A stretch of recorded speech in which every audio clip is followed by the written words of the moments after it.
Bom, já que a gente pode rodar uma outra engrenagem, o que define então o que é uma boa cidade e uma cidade ruim? Será que a régua econômica, sempre vista como um ótimo parâmetro para se medir a qualidade de uma cidade, realmente indica o que é uma cidade boa? Ou será que indica que as pessoas estão trabalhando loucamente até adoecer? Uma das 9 dimensões do Índice de Felicidade Interna Bruta do Butão diz respeito à vitalidade comunitária. E isso quer dizer que poder contar com meus vizinhos me faz mais feliz. É óbvio, mas a gente esquece disso. Outra dimensão diz respeito ao uso do tempo. Quando as pessoas usam bem o tempo delas, de forma distribuída, elas são mais felizes. E a nossa forma de construir cidades nos obriga a um uso idiota do tempo.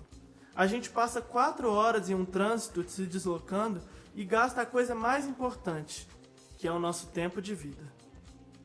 Tem muitos jovens que moram na periferia e que estão quebrando essa ideia de ir até o centro, de passar o dia todo no ônibus para trabalhar. E estão optando por desenvolver seu trabalho no seu território, onde cresceram, onde moram. Um exemplo lindo disso é a história da Débora. Sim, a Débora... Eu não sei o que seria de mim sem a dança. Dá só uma olhada. A dança foi que transformou a minha vida. Pelo fato de morar numa comunidade, né, a gente ocupar essa cabeça com algo. A dança me ajudou muito a seguir um caminho melhor. Meu nome é Débora, eu tenho 28 anos e moro na comunidade Vila Fátima, no aglomerado da Serra. Corpo cidadão que eu encontrei a dança e descobri também a profissão que me faz feliz. Hoje em dia eu trabalho dentro de uma escola particular, dando aula de balé e jazz, e também tenho espaço de dança aqui na comunidade.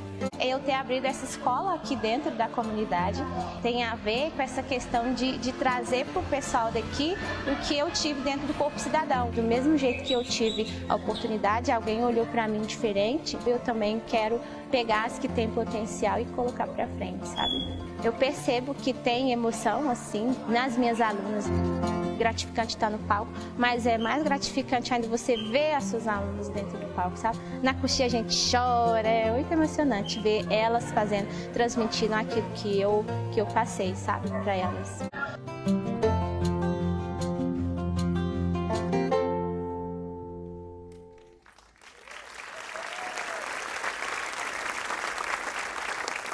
São esses atores sociais, como a Débora, que transformam os espaços físicos em lugar.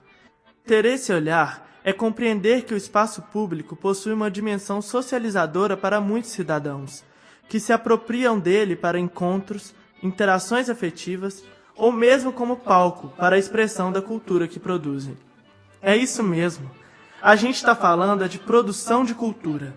Porque cultura é desenvolvimento humano, social e econômico. Você já parou para pensar como as manifestações culturais ajudam a transformar nossa cidade? As festas juninas de rua, por exemplo, são consideradas uma atração turística consolidada. Deixou de ser apenas uma grande festa para transformar-se em um processo pedagógico de identidade cultural, resgatando a tradição junina nas escolas municipais e nas comunidades belo-horizontinas.